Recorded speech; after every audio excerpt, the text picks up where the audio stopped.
Hello കുഞ്ഞുങ്ങളെ, ഇന്നത്തെ 9ാമത്തെ ശാസ്ത്ര ക്ലാസ്സിലേക്ക് എല്ലാ കുഞ്ഞുങ്ങൾക്കും സ്വാഗതം നൽകിക്കൊണ്ട് ഇന്ന് നമ്മുടെ ക്ലാസ് ആരംഭിക്കാം. ഇന്ന് കഴിഞ്ഞ ക്ലാസ്സിൽ നമ്മൾ പഠിച്ചത് പ്രകാശത്തെ പറ്റിയാണ്. പ്രകാശം എങ്ങനെയാണ് സഞ്ചരിക്കുന്നത്, പ്രകാശം കടത്തിവിടുന്നതും കടത്തിവിടാത്തതും കുറച്ച് മാത്രം കടത്തിവിടുന്ന വസ്തുക്കളെ കുറിച്ചാണ് നമ്മൾ കഴിഞ്ഞ ക്ലാസ്സിൽ പഠിച്ചത്. ഇന്ന് നമ്മൾ പഠിക്കാൻ പോകുന്നത് നിഴലുകൾ, 2 ചന്ദ്രഗ്രഹണം, 3 സൂര്യഗ്രഹണം. ഇന്ന് നമ്മൾ പഠിക്കാൻ പോകുന്ന 3 കാര്യങ്ങളാണ്: shadows, lunar Eclipse and solar Eclipse. ഇതിനെ പറ്റിയാണ് നമ്മൾ ഇന്ന് പഠിക്കാൻ പോകുന്നത്. അപ്പോൾ ഷാഡോസ് നിഴലുകൾ. നിങ്ങൾ നിഴലുകൾ കണ്ടിട്ടുണ്ടല്ലേ? എങ്ങനെയാണ് നിഴലുകൾ ഫോം ചെയ്യുന്നത്, ഉണ്ടാകുന്നത്? ഏത് വസ്തുവിലാണ്? അതാര്യ വസ്തുക്കളിലാണോ, സുതാര്യ വസ്തുക്കളിലാണോ, അർത്ഥകാര്യ വസ്തുക്കളിലാണോ നിഴലുകൾ രൂപപ്പെടുന്നത്? നിഴലുകൾ രൂപപ്പെടുന്നത് നിങ്ങൾ അതാര്യ വസ്തുക്കളിലാണ്, ഒബേക് വസ്തുക്കളിലാണ് നിഴലുകൾ രൂപപ്പെടുന്നത്. ഉദാഹരണമായി നമുക്കൊരു നിഴലുണ്ടാകുന്നത് നിങ്ങളുടെ പുസ്തകത്തിലെ നിഴലുകളെ പറ്റി കാണിച്ചിട്ടുണ്ട്. കണ്ടോ? നിഴൽ പാവുകളാണ്, നിഴൽ ചിത്രങ്ങളാണ് ഇത്. കണ്ടോ? ഇത് കുറെ ഈ ആനിമൽസിന്റെയൊക്കെ രൂപത്തിലാണ് ഇത് നിങ്ങളെ കാണപ്പെടുന്നത്. ഇതെങ്ങനെയാണ് ഈ ആനിമൽസിന്റെ രൂപം കാണപ്പെടുന്നത്? നമ്മുടെ കയ്യ് പല ഷേപ്പിൽ, കയ്യറെ ഇതിനകത്ത് ഇങ്ങനെ ലൈറ്റ് അടിക്കുമ്പോൾ കൈ ഇങ്ങനെ പല ഷേപ്പിൽ വെക്കുമ്പോൾ ചില ആനിമൽസിന്റെയൊക്കെ രൂപങ്ങള് രൂപപ്പെടുന്നുണ്ട്. അതാണ് ഇങ്ങനെ കാണിച്ചേക്കുന്നത്. ഇത് നമ്മൾ ഓരോ വസ്തുക്കൾ ഉണ്ടാക്കുക, പക്ഷികളുടെയും മൃഗങ്ങളുടെയൊക്കെ രൂപങ്ങൾ ഉണ്ടാക്കി ഈ അതാര്യ വസ്തുക്കളിലേക്ക് അടിക്കുമ്പോൾ നിഴലുകൾ രൂപപ്പെടും. പിന്നെ ഈ നിഴലുകള് നമ്മള് രാവിലെ നടക്കുമ്പോൾ നമ്മുടെ നിഴല് തന്നെ ഇങ്ങനെ നമ്മുടെ കൂടെ വരും. ഒന്ന് ശ്രദ്ധിച്ചു നോക്കണം. ചെറിയ നിഴലുകളായും വലിയ നിഴലുകളായും നമ്മുടെ കൂടെ സഞ്ചരിക്കും നമ്മുടെ രൂപങ്ങൾ. അപ്പൊ ഏത് വസ്തുക്കളിലാണ് നിഴലുകൾ ഉണ്ടാകുന്നത്? ഒബേക് വസ്തുക്കളിലാണ്. ഒബേക് ഒബ്ജക്ട്സ് ക്യാൻ കോസ് ഷാഡോസ്. അതാര്യ വസ്തുക്കൾക്ക് നിഴലുണ്ടാക്കാൻ സാധിക്കും. അപ്പം നമ്മുടെ ആകാശഗോളങ്ങളായ ഭൂമിയും ചന്ദ്രനും ഒരു അതാര്യ വസ്തുക്കളാണ്, ഒബേക് വസ്തുക്കളാണ്. അതുകൊണ്ടാണ് രാത്രിയും പകലും ഉണ്ടാകുന്നത്. ഈ ചന്ദ്രനും ഭൂമിയും ആയിരുന്നെങ്കിൽ നമുക്ക് രാത്രിയും പകലും ഉണ്ടാകത്തില്ല. എങ്ങനെയാണ് രാത്രിയും പകലും ഉണ്ടാകുന്നത്? അപ്പം ആകാശഗോളങ്ങളെ ഏതൊക്കെയാ?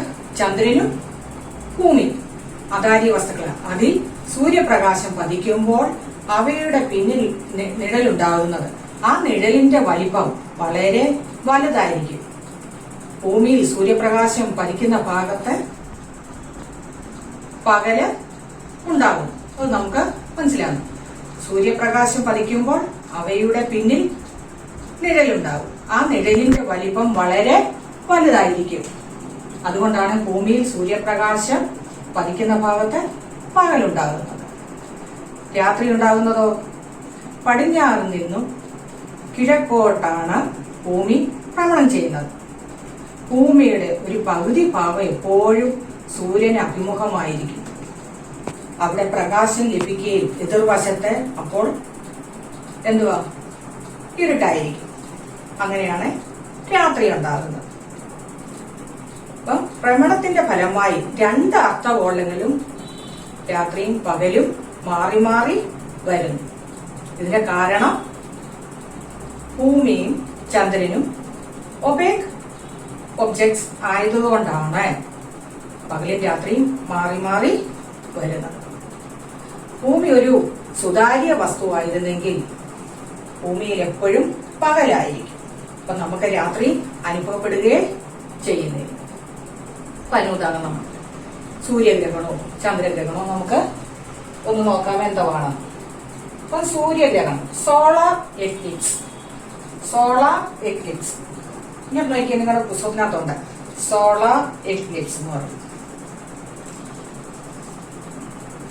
അത് എങ്ങനെയാണ് അനുഭവപ്പെടുന്നത്? സൂര്യനും ഭൂമിക്കും ഇടയിൽ ആര് നേർരേഖയിൽ വരും? ചന്ദ്രൻ നേർരേഖയിൽ വരുമ്പോഴാണ് ഭൂമി ചന്ദ്രന്റെ നിഴൽ പാതയിൽ വരുമ്പോൾ ചന്ദ്രന്റെ നിഴൽ ഭൂമിയിൽ പതിക്കും. നിഴൽ പതിക്കുന്ന പ്രദേശത്ത് നോക്കുമ്പോൾ സൂര്യനെ കാണാൻ സാധിക്കട്ടെ. അങ്ങനെ അനുഭവപ്പെടുമ്പോഴാണ് സൂര്യഗ്രഹണം ഉണ്ടാവുന്നത്. When the moon comes between the earth and the sun, the straight line. The earth comes in the shadows of the moon. Then the shadow of the moon falls on the earth. The sun cannot be seen from the area where the shadows falls. This is called a solar eclipse. നിങ്ങളുടെ പുസ്തകത്തിൽ കിടപ്പുണ്ട്. When the moon comes between the earth and the sun straight line, the earth comes the shadow of the moon. When the shadow of the moon falls on the earth, സൂര്യനും ഭൂമിക്കും ഇടയിൽ ചന്ദ്രൻ നേർരേഖയിൽ വരുമ്പോൾ ഭൂമി ചന്ദ്രന്റെ നിഴൽപാതയിൽ വരുന്നു. അപ്പം ചന്ദ്രന്റെ നിഴൽ ഭൂമിയിൽ പതിക്കുമ്പോൾ നിഴൽ ആ പ്രദേശത്ത് നിന്ന് സൂര്യനെ കാണുവാൻ സാധിക്കട്ടെ. അപ്പോഴാണ് സൂര്യഗ്രഹണം ഉണ്ടാവുന്നത്. Solar Eclipse. ഇപ്പൊ നമ്മള് ചെറുതായിട്ടൊരു പടം പൊളിഞ്ഞത് വരയ്ക്കും. ഇതെന്തുവാ? സൺ. ഇതിങ്ങനെ സണ്ണായിട്ട് കാണും. പിന്നെന്തുവാ? Where does the moon stand during the eclipse? എവിടാണ് മൂണിന്റെ സ്ഥാനം? മൂണിന്റെ സ്ഥാനം ഇങ്ങനെ. ഇതെന്തുവായിരിക്കും?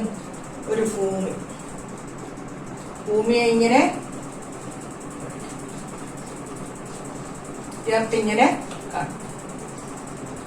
അപ്പം where does the moon stand during the solar eclipse? അന്നേരം മൂണിന്റെ സ്ഥാനം. where does the shadow moon cover the? ഇങ്ങനെ നോക്കിക്കേ. സൺ, ഇതെന്തുവാ? മൂൺ, ഇതെന്തുവാ? എർത്ത്. അപ്പൊ ഗ്രഹണം അടയാളപ്പെടുത്താനായിട്ട് നിങ്ങളോട് ചോദിക്കും. എന്ന് പറഞ്ഞാൽ സൂര്യഗ്രഹണം, സോളാർ എക്ലിപ്സിന്റെ പോർഷൻ എവിടാണ്? സണ്ണിന്റെ, മൂണിന്റെ, എർത്തിന്റെ പോർഷൻ അതിന്റെ എവിടാണ് സ്ഥിതി ചെയ്യുന്നത്? ഇത് സണ്ണ്, ഇത് മൂണ്, ഇത് എർത്ത്. ഇതാണ് സൂര്യഗ്രഹണത്തിന്റെ, ചന്ദ്രന്റെയും സൂര്യന്റെയും ഭൂമിയുടെയും സ്ഥാനം. ഇത് നിങ്ങളുടെ പുസ്തകത്തിൽ ഇങ്ങനെ കിടപ്പുണ്ട്. സണ്ണ്, മൂണ്, എർത്ത്, ചന്ദ്രന്റെ നിഴൽ. പിന്നെ ചന്ദ്രഗ്രഹണം എന്ന് പറഞ്ഞാൽ അതും ഇതുപോലെയാണ്. സൂര്യൻ, ചന്ദ്രൻ, ഭൂമി. ഇനി അതിന്റെ where does the portion of the during the lunar eclipse? lunar eclipse, ചന്ദ്രഗ്രഹണത്തിന്റെ സണ്ണ്. ഇത് സണ്ണായിട്ടാണ് ഞാൻ വരയ്ക്കുന്നത്. ഇത് സണ്ണ്, ഇത് എർത്ത്, ഇത് ചെറിയൊരു എർത്തായിട്ട് ഭൂമി. ഇത് നിങ്ങളുടെ പുസ്തകത്തിൽ ഇങ്ങനെ കൊടുത്തിട്ടുണ്ട്. കുറെ കണ്ടോ? ഇതിങ്ങനെ ലൈൻ കൊടുത്തിട്ട് കുറെ ചന്ദ്രന്റെ കണ്ടോ? ഇതെന്തുവാ? മൂണ്. ഇത് മൂണ്. അപ്പൊ where does the portion of the earth during the lunar eclipse?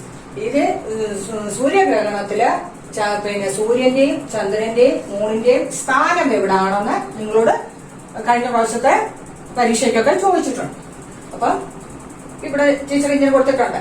ഇത് സണ്ണ്, മൂണ്, എർത്ത്. അപ്പൊ നിങ്ങൾ ഇത് കറക്റ്റ് ആക്കിയിട്ട് എവിടാണ് സണ്ണ്, എവിടാണ് എർത്ത്, എവിടാണ് മൂണ്, ഇത് നോക്കിയിട്ട് അതിന്റെ പോർഷൻ നിങ്ങൾ ഇവിടെ ക്രമപ്പെടുത്തണം. ഒരു ആക്ടിവിറ്റിയാണ് നിങ്ങൾക്ക് ഞാൻ ഇത് തരുന്നത്, ഗ്രഹണം അടയാളപ്പെടുത്താൻ. ഇത് നിങ്ങളുടെ പുസ്തകത്തിനകത്ത് ഉള്ളതാണ്.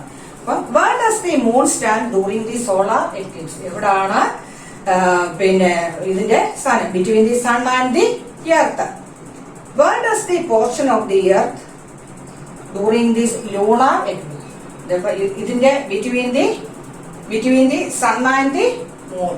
അപ്പൊ ഇതിങ്ങനെ ക്രമപ്പെടുത്തി എഴുതണം. അപ്പൊ നമ്മൾ ഇന്ന് പഠിച്ചത് ലൂണാർ എക്ലിപ്സും സോളാർ എക്ലിപ്സും.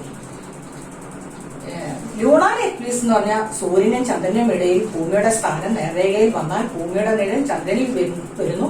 ആ സമയത്ത് ചന്ദ്രനെ കാണാൻ സാധിക്കത്തില്ല. അതുകൊണ്ടാണ് നമ്മളെ ചന്ദ്രഗ്രഹണം എന്ന് പറയുന്നത്.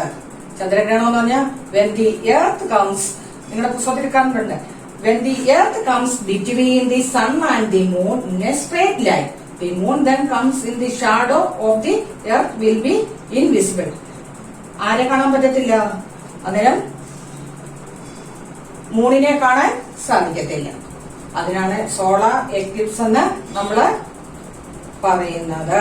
അപ്പം ലൂണാറും സോളാറും നല്ല വൃത്തിയായിട്ട് പുസ്തകത്തിൽ ഇവിടെ കിടപ്പുണ്ട്, പിക്ചറും കിടപ്പുണ്ട്. അപ്പൊ അത് നിങ്ങളൊന്ന് വായിച്ച് നല്ലപോലെ അത് പഠിക്കണം. പിന്നെ ചിത്രങ്ങളും വരച്ച് പഠിക്കണം. നമ്മൾ ഈ പിന്നെ സൂര്യഗ്രഹണം ചന്ദ്രഗ്രഹണം കാണാൻ 2-3 എങ്ങനെയാ നമ്മൾ കാണുന്നത്? Do not look at the sun using in the, ഇതിനെയൊക്കെ കാണുന്നത് എങ്ങനെയാ? ടെലസ്കോപ്പ് അല്ലെങ്കിൽ ബൈനോക്കുലർ ഉപയോഗിച്ചാണ് നമ്മൾ ഇതിനെ കാണുന്നത്. നേരിട്ട് കണ്ടാൽ നമ്മുടെ കണ്ണിന് ദോഷമായോണ്ട് നമ്മൾ ആ സമയമാകുമ്പോൾ നമ്മള് ബൈനോക്കുലറോ ടെലസ്കോപ്പോ ഒക്കെ എടുത്ത് അങ്ങനെയാണ് സൂര്യഗ്രഹണമൊക്കെ സാധാരണ കാണേണ്ടിയത്. പിന്നെ നമ്മൾ ഇത് പഠിക്കുന്നത് 1-2 ഇതുണ്ട് നിങ്ങളുടെ പുസ്തകത്തിനകത്ത് നോക്കിക്കേ. Do you agree with the following statement? ഈ സ്റ്റേറ്റ്മെന്റ് ശരിയാണോ എന്ന് നോക്കണം. 4 സ്റ്റേറ്റ്മെന്റ് കൊടുത്തിട്ടുണ്ട്. അത് നോക്കട്ടെ. എന്ത് പറഞ്ഞ transparent objects do not cast shadow. സുതാര്യ വസ്തുക്കളിൽ ഷാഡോ ഫോം ചെയ്യുമോ? സുതാര്യ വസ്തുക്കൾ നിഴലുണ്ടാകുമോ? ശരിയോ തെറ്റോ? ആകാശഗോളങ്ങളായ ഭൂമിയും ചന്ദ്രനും സുതാര്യ വസ്തുക്കളാണ്. ആണോ? ശരിയാണോ തെറ്റാണോ? ആകാശഗോളങ്ങളായ ഭൂമിയും ചന്ദ്രനും സുതാര്യ വസ്തുക്കളാണോ? ഭൂമിയുടെ നിഴൽ ചന്ദ്രനിൽ പതിക്കുമ്പോഴാണ് ചന്ദ്രഗ്രഹണം ഉണ്ടാകുന്നത്. ശരിയോ തെറ്റോ? ബൈനോക്കുലർ ഉപയോഗിച്ച് സുരക്ഷിതമായി ഗ്രഹണം നിരീക്ഷിക്കാം. ശരിയോ തെറ്റോ? ചന്ദ്രന്റെ നിഴൽ ഭൂമിയിൽ പതിക്കുന്നതിനാണ് സൂര്യഗ്രഹണം ഉണ്ടാകുന്നത്. ശരിയോ തെറ്റോ? പ്രതിപതന രീതി പ്രയോജനപ്പെടുത്തി ഗ്രഹണം നിരീക്ഷിക്കുന്നത് സുരക്ഷിതമല്ല. ശരിയോ തെറ്റോ? സൂര്യഗ്രഹണ സമയത്ത് അൾട്രാവയലറ്റ് രശ്മികൾ ഭൂമിയിൽ എത്തുന്നു. ശരിയോ തെറ്റോ? ഇത് നിങ്ങളുടെ പുസ്തകത്തില് ഈ സ്റ്റേറ്റ്മെന്റ് കൊടുത്തിട്ടുണ്ട്. ഇത് പുസ്തകം വായിക്കുമ്പോൾ ഇതിന്റെ ആൻസർ ഇതിനകത്തുണ്ട്. Transparent object do not cause shadow. Celestial square like the earth and the moon are opaque. The shadow of the earth falls of the moon during the lunar eclipse. Solar eclipse take place in the shadow of the moon falls on the earth. ഇതാണ് teacher അത് Malayalam medium പിള്ളേർക്കും ഇങ്ങനെ മലയാളത്തിൽ വായിച്ചത്. അപ്പൊ ഇന്ന് നമ്മൾ പഠിച്ചത് 3 കൂട്ടം കാര്യങ്ങളാണ്. Shadow, lunar Eclipse, solar Eclipse. ഈ 3 കാര്യം നിങ്ങൾക്ക് മനസ്സിലായോ? നല്ലപോലെ മനസ്സിലാകത്തില്ല പെട്ടെന്ന്. കുറച്ചു നേരം പുസ്തകങ്ങൾ വായിച്ച് ഈ ചിത്രങ്ങളൊക്കെ നിരീക്ഷിച്ച് ഈ ആക്ടിവിറ്റികൾ മനസ്സിലാക്കി സംശയങ്ങളുണ്ടെങ്കിൽ ടീച്ചറിനോട് ചോദിച്ച് ടീച്ചറിന്റെ ക്വസ്റ്റ്യൻ വാട്സാപ്പിൽ ഇട്ട് തരുന്നതായിരിക്കും. ആൻസർ എഴുതി അയക്കണം. സംശയങ്ങളുണ്ടെങ്കിൽ ചോദിക്കണം. ഈ ചെറിയ ക്ലാസ് ഇന്നിവിടെ നിർത്തുന്നു. നന്ദി.